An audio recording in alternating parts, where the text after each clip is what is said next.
Bonjour à toutes et à tous, c'est avec le vœu pieux que le sport reprenne enfin ses droits ce week-end que l'on vous accueille pour un nouvel épisode d'OS.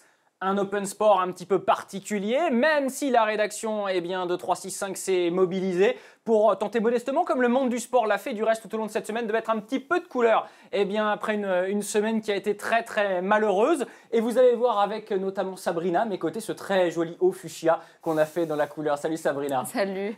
De l'autre côté, Antoine Morin, les yeux bleus, hein, voilà, Ouais, pour amener la chemise. Fallait trouver quelque chose, c'est gentil Max. Bonjour Antoine. Bonjour à tous. Et puis les deux, la belle synthétisée. Il a synthétisé, hein. Le haut pour Grégory Massard ainsi que les yeux. Salut messieurs, dames. Et merci d'être avec nous. Le casting est complet pour cette heure d'émission, de débat qui va s'ouvrir ensemble en ce samedi. Grégory, qu'est-ce qui a retenu votre attention autrement que évidemment ces événements terroristes du week-end dernier?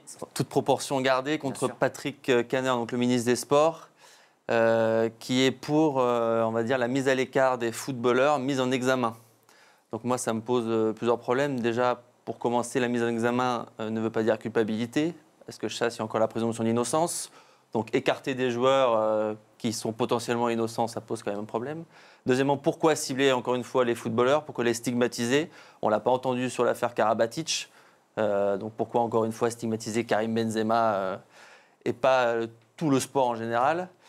Et ensuite, ce qui me dérange venant de ce ministre des Sports, c'est que si on faisait la même chose pour les politiques, je pense que l'Assemblée nationale et le Sénat seraient vides dans leur rang. Ça aurait des airs de Louis II, oui, je suis d'accord parce que si on écartait tous les politiques mis en examen, je crois qu'il en reste plus beaucoup. Et on parle que des mises en examen. On ne parle même pas des coupables qui sont revenus, qui ont été condamnés et qui reviennent dans la vie politique. Je pense que de ce côté-là, vu la politique que mène la France dans le sport depuis des décennies, je devrais plutôt dire, vu l'abandon de politique que mène la France avec le sport, il ferait mieux de s'occuper à mettre en œuvre une vraie politique de sport dans ce pays.